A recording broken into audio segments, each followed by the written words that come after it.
बाबर की विरासत को इस देश से पूरी तरह से मिटा देना चाहिए।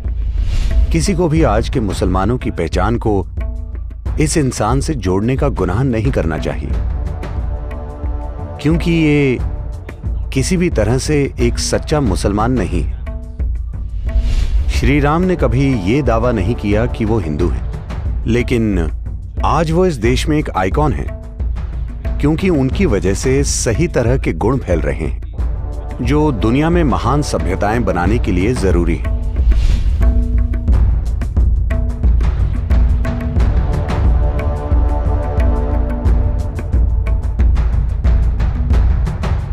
इस पूरे मुद्दे के दो अलग अलग आयामों को समझना और कोई निर्णय लेने से पहले सावधान होना इसलिए जरूरी है क्योंकि राम 6000 से ज्यादा साल पहले हुए थे। उन्होंने क्या किया और क्या नहीं किया, दक्षिण भारत में इस पर काफी चर्चा होती है। उत्तर भारत में इन चीजों पर चर्चा नहीं होती, वो बस उनकी पूजा करते हैं। दक्षिण भारत उन पर कुछ चर्चाएं करता है, लेकिन 6000 साल पुराना आइकॉन जिन्होंने लोगों को पवित्रता की दिशा में, सच्चाई की दिशा में और आपस में करुणा रखने की दिशा में प्रेरित किया है, वो भी हजारों पीढ़ियों को। आपको इस आइकॉन से छेड़छाड़ नहीं करनी चाहिए। इससे फर्क नहीं पड़ता कि ऐतिहासिक रूप से क्या सही है और क्या गलत, क्योंकि वास्तविकता तो कोई भी नहीं जानता। हर कोई बस वही सामान्य कहानी जानता है कि वो कहां गए, क्या हुआ, उनके जीवन में क्या घटनाएं हुई थी, उन्होंने क्या किया, उन्होंने ऐसा क्यों किया। आप इसका विश्लेषण नहीं कर सकते, आप उनके मनोरोग चिकित्सक नहीं हैं। मैं यूथ एंड ट्रूथ अभियान के किसी कार्यक्रम में था और कोई कह रहा था उनमें असुरक्षा का भाव था। मैंने कहा आप उनके मनोरोग चिकित्सक नहीं हैं। 6000 साल पहले वो इंसान सुरक्षित था या असुरक्षित आपको कैसे पता? ये बकवास है। लेकिन वो एक आइकॉन है जिन्होंने पीढ़ियों तक लाखों लोगों को प्रेरित किया है।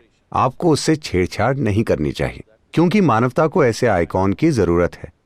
आप राम को ले सकते हैं, कृष्ण को ले सकते हैं, जीसस को ले सकते हैं, बुद्ध को ले सकते हैं और उनकी कमियां निकाल सकते हैं और आज कह सकते हैं देखिए उन्होंने ये किया, ये ठीक नहीं था, वो ठीक नहीं था, वो जातिवाद करते थे, ऐसे वैसे। ये बकवास है।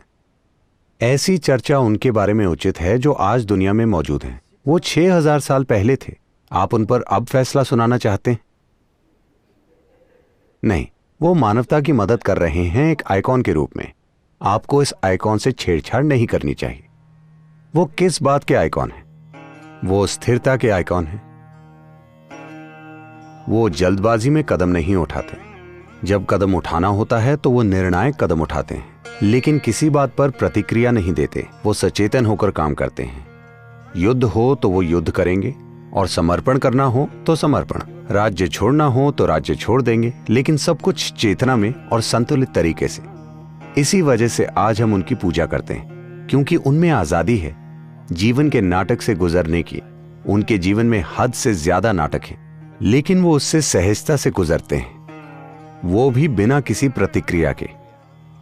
वो बिना किसी के प्रति क्रोध की भावना से उस नाटक से गुजरते हैं। जब उन्होंने रावण को मारा, जिसने उनकी पत्नी को चुराया था और तबाही मचाई थी, वो उसकी भी मृत्यु पर पश्चाताप करते हैं कि मुझे ऐसा करना पड़ा। वो इस तरह के इंसान हैं। आप उनसे छेड़छाड़ मत कीजिए। अगर ये कहानी भी है तो कहानी के साथ भी छेड़छाड़ मत कीजिए। भौगोलिक दृष्टि से क्या वो अयोध्या में पैदा हुए थे? हाँ। क्या वो इस बिंदु पर पैदा हुए थे?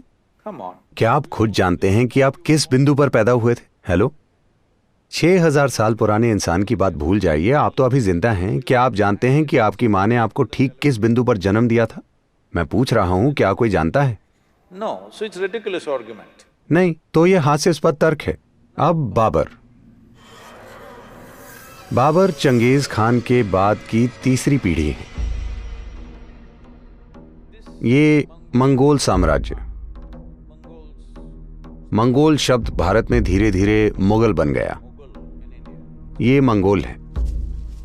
इस मंगोल साम्राज्य के फैलाव के समय 90 से 100 सालों के दौरान 4 करोड़ से ज्यादा लोग मारे गए। 4 करोड़।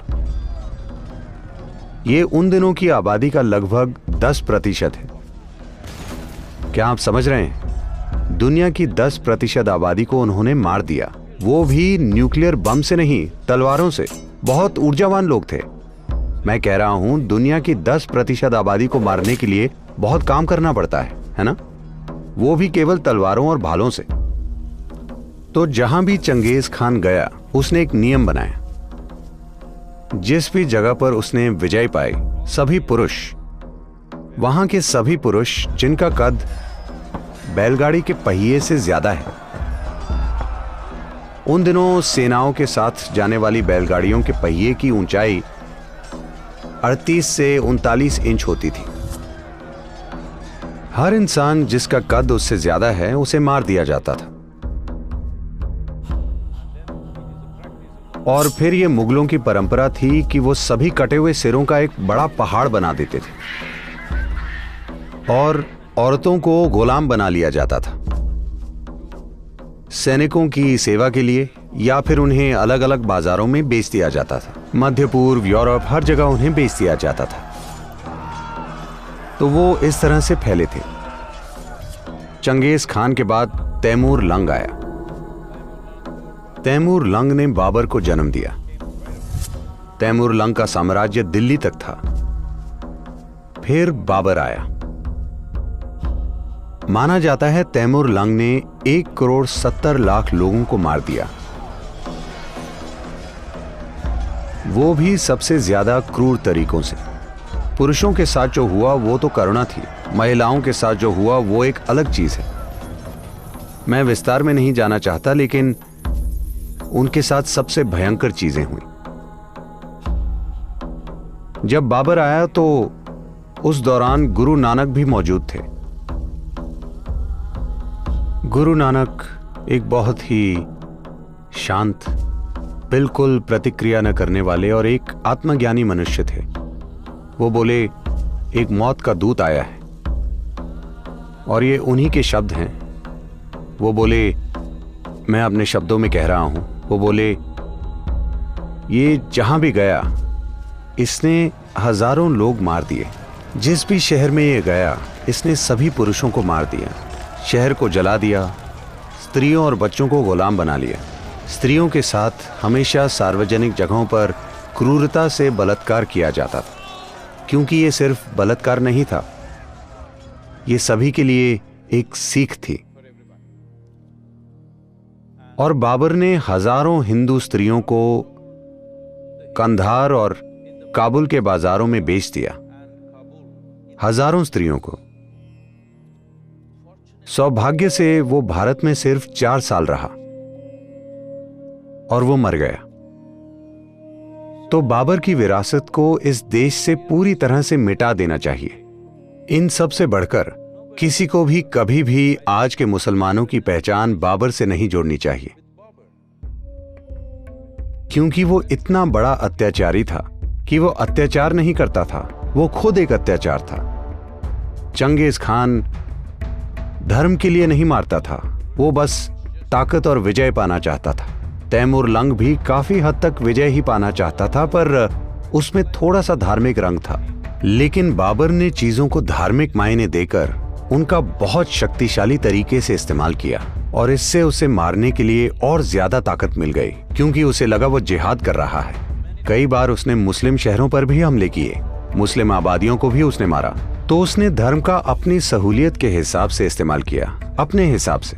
तो उसका मस्जिद बनाना धार्मिकता या भक्ति की वजह से नहीं था, ये प्रार्थना के लिए नहीं बनाई गई थी, ये भी शासन की स्थापना का एक तरीका था। चाहे वो हिंदू मंदिर हो या जैन मंदिर, उसने सब कुछ तोड़ा। उसने एक प्रमुख जैन मंदिर इसलिए तोड़ दिया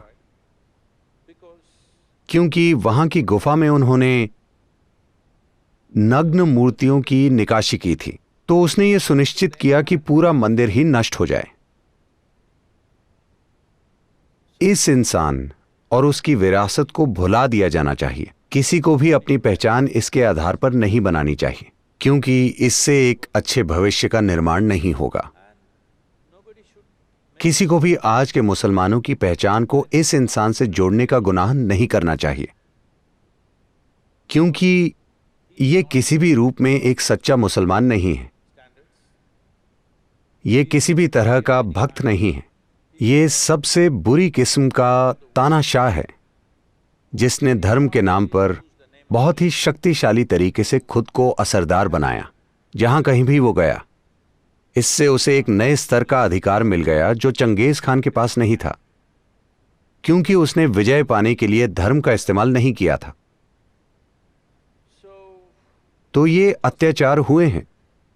हमें इन चीजों को नहीं भूलना चाहिए, हमें इन्हें याद रखना चाहिए, लेकिन हमारे अंदर इसे लेकर कड़वाहट नहीं होनी चाहिए। हमें याद रखना चाहिए कि हमें यह सुनिश्चित करना होगा कि ऐसी चीजें दुनिया में कहीं भी फिर कभी ना हो। लेकिन अगर इतिहास की वजह से हम कड़वाहट पैदा करते हैं तो जानबूझकर या अनजाने में हमसे वही अत्याचार एक बार फिर से होने की गुंजाइश है।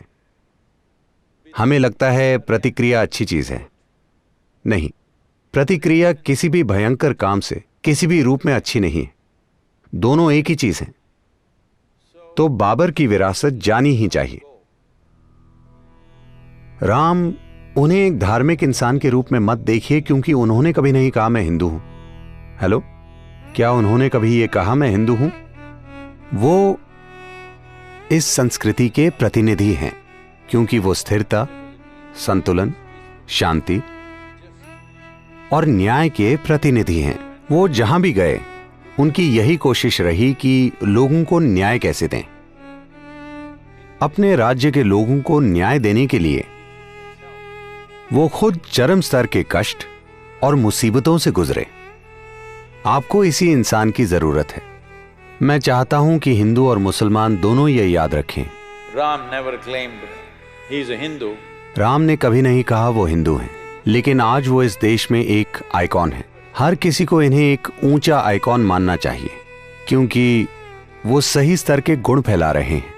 इसीलिए नहीं कि वो हिंदू हैं या कुछ और हैं, क्योंकि वो सही स्तर के गुण फैला रहे हैं जो दुनिया में महान सभ्यताएं बनाने के लिए जरूरी हैं। और कई तरीकों से राम का समय एक प्रमुख बिंदु बन गया, जिस पर इन 6000 सालों में यह सभ्यता बनी। इसी वजह से स्वतंत्रता संग्राम के दौरान भी महात्मा गांधी लगातार राम राज्य शब्द का प्रयोग करते रहे। सबसे अच्छे प्रशासन वाले और पूरी तरह न्यायपूर्ण राज्य का मतलब राम राज्य। आज भी जब हम राम राज्य कहते हैं तो हमारा मतलब होता है बहुत ही न्यायपूर्ण और उचित राज्य, ना कि शोषण वाला राज्य और ना ही तानाशाही वाला राज्य। और हम भारत को ऐसा ही बनाना चाहते हैं कि ये न्यायपूर्ण और उचित राज्य हो यहाँ रहने वाले सभी लोगों के लिए, ना कि तानाशाही वाला राज्य। तो उसके लिए आपको राम की जरूरत है।